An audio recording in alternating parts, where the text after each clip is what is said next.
One piece chapter 1170 आ चुका है जहां फाइनली लोकी एल्बाफ में रखे लेजेंडरी डेल्फुड को कंज्यूम करता है जिससे उसे ऐसी पावर्स गेन हुई जिसने भाई हाराल्ड का एंड किया जिसको शैंक्स और गबान मिलके भी रोक नहीं पा रहे थे। सो सीधा चैप्टर को शुरू करते हैं जहां पे कवर पेज में हम देखते हैं कि जिम्बे भाई यहाँ पे एक ट्रेन का क्लर्क बना हुआ है। यहाँ पे सारे स्टूडेंट भाई काफी छोटे बच्चे बन रहे। यहाँ पे जिम्बे उन लोगों को बेंटोस बांट रहा होता है। सो वेल आगे बढ़ने से पहले ये वीडियो इस ईयर की लास्ट वीडियो होने वाली है जहाँ पे हम काफी ज्यादा क्लोज यार 40,000 सब्सक्राइबर्स को क्रॉस करने में। सो आई होप अगर तुम लोगों ने सब्सक्राइब नहीं करा और तुम लोगों को यार वीडियोस पसंद आई यार सब्सक्राइब करना बिल्कुल मत भूलना।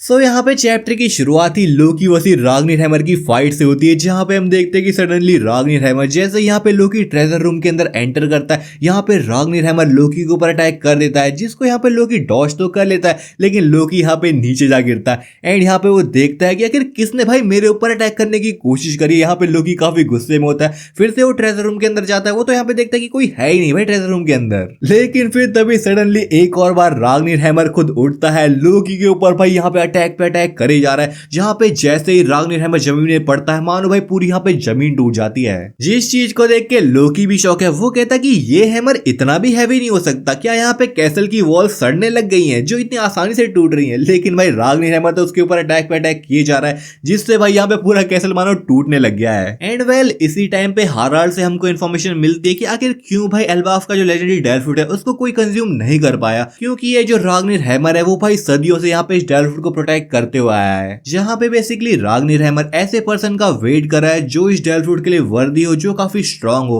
और यहाँ पे हाराल्ड को लगता है कि अब वो काफी स्ट्रांग हो चुका है क्योंकि उसको यहाँ पे काफी लेजेंडरी पावर्स भी मिल चुकी है यार ईमू से। लेकिन वह लोकी भी कुछ कम नहीं है। हम जानते हैं कि भाई उसके अंदर एंशिएंट जायंट का ब्लड है। ऑब्वियसली उसका साइज भाई नॉर्मल जायंट्स के मुकाबले काफी ज्यादा ही बड़ा है जिसके साथ साथ उसके पास बचपन से ही some kind of demonic eyes थी जिसके अंदर कुछ पावर्स है या नहीं वो तो हमको आगे ही रिवील किया जाएगा यार। लेकिन इतना ही नहीं लोकी लगभग यहाँ पे सारी टाइप की हाकी को यूज कर सकता है एंड इसका एक नमूना यहाँ पे हम देखेंगे भी जहाँ पे लोकी राग्निर हैमर से बात करने की कोशिश करता है और उससे कहता है कि आखिर साले तू हैमर अपने आप मूव कर कैसे पा रहा है। एंड इस टाइम पे लोकी समझ जाता है कि ये जो राग्निर हैमर वो सम काइंड ऑफ गार्डियन है जो कि यहाँ पे डेल्फुड को प्रोटेक्ट करते हुए है। लेकिन यहाँ पे लोकी तो उसको यही कहता है कि यहाँ से तू हट जा मैं उस डेल्फुड को खा के ही रहूंगा। एंड इसी मोमेंट में हम देखते हैं कि लोकी यहाँ पे अपने हैमर को उठाता है। लोकी के हैमर से लिटरली भाई यहाँ पे कॉनकर साकी की वेव निकल रही होती है एंड लोकी अपने हैमर को लेता है सीधा भाई राग्निर हैमर के ऊपर स्ट्राइक कर देता जहाँ पे लिटरली भाई लोकी का हैमर ही टूट जाता है। जिस चीज को देख के लोकी यहाँ पे खुद सरप्राइज हो गया कि साला मेरा ही यहाँ पे हैमर टूट गया।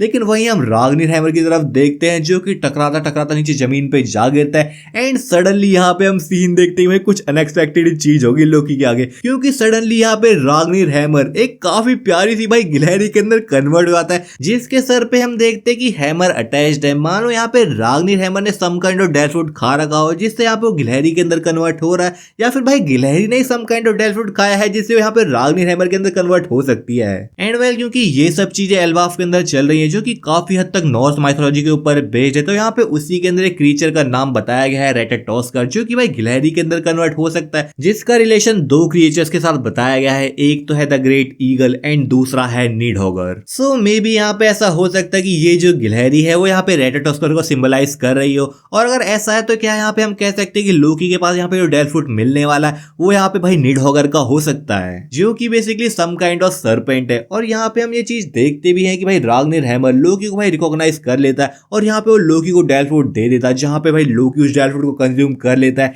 एंड हम देखते हैं कि लोकी के हाथ भाई धीरे धीरे करके क्लॉस के अंदर कन्वर्ट हो रहे हैं एंड सडनली यहाँ पे लोकी पूरी तरीके से ट्रांसफॉर्म हो जाता है। जहाँ से अभी सीन दूसरी तरफ चलता है और हम हाराल्ड को देखते हैं जो कि भाई अपने ही सोल्जर्स को यहाँ पे मार रहा होता है। लेकिन इसी बीच हम देखते हैं कि गबान और शैंक्स उसके ऊपर अटैक किए जा रहे हैं जहाँ पे वो दोनों ही कॉनकर साकी को यूज कर रहे हैं जिसकी वजह से यहाँ पे हाराल्ड को कुछ हद तक पेन भी फील हो रहा है। जहाँ पे भाई गबान रिवील करता है कि ये जो सारे लोग हैं गॉड्स नाइट के जो मेंबर्स हैं उनको यहाँ पे हम लोग इजिली काउंटर कर सकते हैं अपनी कॉनकर साकी को यूज करके। जहाँ पे अगर ये लोग अपने अटैक्स को कॉनकर साकी से कोड करेंगे और ऐसे लोगों पे अटैक करेंगे जो कि भाई इमॉर्टैलिटी वाली पावर्स को यूज कर रहा है तो इससे उन लोगों को पेन तो फील होगा ही लेकिन उनकी जो रीजनरेशन वाली पावर्स है वो भी काफी हद तक स्लो हो जाएगी। जिसके बारे में शैंक्स भी गबान से पूछता है कि आखिर तेरे को गॉड्स नाइट की वीकनेस के बारे में कैसे पता। जहाँ पे गबान रिवील करता है कि जब शैंक्स छोटा था काफी बार भाई गॉड्स नाइट के मेंबर रॉजर पायरेट से भिड़ते थे क्योंकि वो लोग शैंक्स को लेने के लिए आए होते थे। लेकिन रॉजर पायरेट तो उन लोगों को हमेशा काट पीट के डब्बे में एकदम पैक करके मानो भाई भेज देते थे। एंड वेल इस चीज को सुन के शैंक्स भी कहता है हाँ ऐसी ही कुछ बात मैंने सॉमर्स के मुंह से भी सुनी थी। तो यहाँ पे गबान कहता हाँ यार मेरे को पुराने दिन याद आ गए। गबान कहता कि ये चीज उन लोगों के लिए भी काफी सरप्राइजिंग थी। उन लोगों ने कभी एक्सपेक्ट किया ही नहीं था कि होली लैंड के अंदर जहाँ पे सेलेस्टियल ड्रैगन्स रहते हैं जो कि बिल्कुल यूजलेस है, वहां पे एक फाइटिंग फोर्स भी हो सकती है।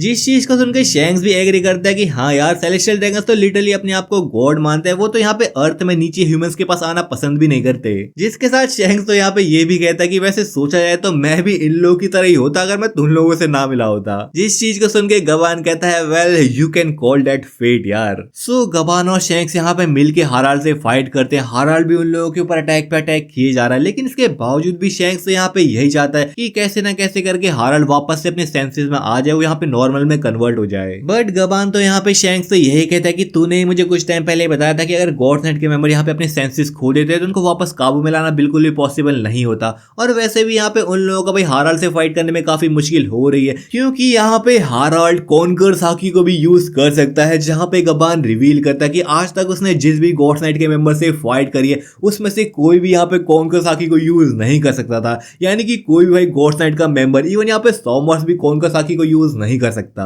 हाँ मे बी हम कह सकते हैं कि शायद से फिगारलैंड गार्लिंग कॉन्कर साकी को यूज कर सकता है, क्योंकि वो खुद तो भाई इन लोगों से फाइट करने के लिए आया था नहीं ना। सब गबान और शैंक्स भी यही कहते हैं कि उनकी लास्ट होप लोकी है जो कि हाराल्ड को रोक सकता है। जहाँ पे हम हाराल्ड को देखते हैं कि भाई काफी सारी स्वॉर्ड, काफी सारे स्पेयर्स ने उसको यहाँ पे पियर्स कर रखा है, लेकिन इसके बावजूद भी हाराल्ड यहाँ पे सारे सोल्जर्स को काट रहा है, उनको एक एक करके मार रहा है। जहाँ पे पूरे कैसल के अंदर आग लग रखी है, हाराल्ड के आसपास भाई लाशों का यहाँ पे ढेर लग रखा है। एंड तभी यहाँ पे हाराल्ड की नजर जाती है लोकी के ऊपर, जहाँ पे उससे कहता है आखिर तूने वो डेल्फ्रूट खा ही लिया, और अगर तूने सही में खा लिया तो मुझे उसकी पावर शो कर और आ जा। जहाँ पे हाराल्ड भाई से लोकी के ऊपर टूट पड़ता है। बट वेल लोकी यहाँ पे कोई नॉर्मल फॉर्म में नहीं था, यहाँ पे वो कन्वर्ट हो रहा था। जहाँ पे जैसे ही हाराल्ड उसके ऊपर कूदता है, यहाँ पे हम देखते हैं कि लोकी उसके ऊपर एक पंजा मारता है, जिससे भाई यहाँ पे हाराल्ड का काफी बुरा हाल हो रखा है। एंड जैसे ही यहाँ पे हाराल्ड उड़ता है, लोकी इस बार भाई हाराल्ड के सीधा मुंह पे अटैक करता है, जहाँ पे भाई हाराल्ड जमीन में ढेर हो गया। एंड यहाँ पे हम देखते हैं कि लोकी भाई अपने मॉन्स्टर फॉर्म के अंदर हाराल्ड के भाई सर को पकड़ता है, उसको वापस से खड़ा करता है,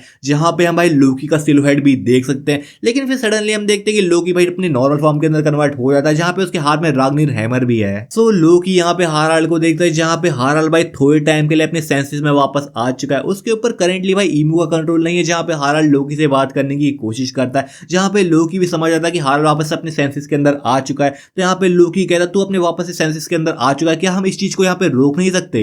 बट हाराल्ड तो यही कहता है कि मैं ज्यादा देर तक अपने सेंसेस के अंदर नहीं रह पाऊंगा, और वैसे भी मैंने काफी कुछ यहाँ पे कर दिया। अपने आसपास देख, मैंने काफी सारी लाशों का यहाँ पे ढेर लगा दिया, मैं यहाँ पे इस चीज को रिडीम नहीं कर पाऊंगा, तेरे को मेरे को मारना ही पड़ेगा। लेकिन लोकी तो फिर भी यहाँ पे हाराल्ड को डिफेंड करने की कोशिश करता है, और वो कहता है कि तेरे ऊपर कोई कंट्रोल कर रहा था, इस वजह से तूने यहाँ पे करा है, तेरी कोई गलती नहीं है। लेकिन हाराल्ड तो यही कहता कोई बात नहीं, चाहे मेरे ऊपर कंट्रोल किसी ने किया हो चाहे नहीं किया हो, उसके बावजूद भी मैंने काफी यहाँ पे बुरा कांड कर दिया यार। सो हाराल्ड यहाँ पे लोकी से कहता है कि तुझे अब यहाँ पे एल्बाफ को संभालना होगा, अपने बड़े भाई के साथ यहाँ पे मिलकर तेरे को एल्बाफ की देखभाल करनी होगी और एक प्रॉस्परस फ्यूचर की तरफ ले जाना होगा एल्बाफ को। बट लोकी तो यहाँ पे हाराल्ड से यही कहता है कि ये काफी क्रूअल चीज है, तू चाहता है कि तेरा खुद का बेटा अपने हाथों से तुझे जान से मार दे। आखिर ऐसा कौन सा फादर होगा जो कि अपने बेटे से ये करवाएगा? लेकिन हाराल्ड तो यहाँ पे उल्टा भाई लोकी को थैंक यू कह रहा होता है, और इसके साथ साथ यहाँ पे वो बात करता है कि कैसे भाई लोकी ने ईडा के लिए पूरा जो अल्कोहल विलेज है उसको जला के रख दिया, इससे भाई यहाँ पे ईडा वापस तो नहीं आ जाएगी। लेकिन यहाँ पे हाराल्ड को काफी अच्छा लगा भाई इस चीज के बारे में सुन के कि यहाँ पे लोकी ईडा को प्यार करने लगा था। सो हाराल्ड यहाँ पे लोकी से यही कहता है कि अब टाइम आ चुका है इस चीज को खत्म करने का, जहाँ पे लोकी राग्निर हैमर को फुल फोर्स से स्विंग करता है, जहाँ पे हम राग्निर हैमर से भाई कॉन्कर साकी के स्पार्क्स भी निकलते हुए देख सकते हैं। एंड वेल हैमर को स्विंग करते हुए लोकी यहाँ पे हाराल्ड से कहता है कि मैं इस चीज के लिए तेरे को बिल्कुल भी माफ नहीं कर पाऊंगा। बट हाराल्ड तो यहाँ पे लोकी की इस बात को सुन के स्माइल करता है,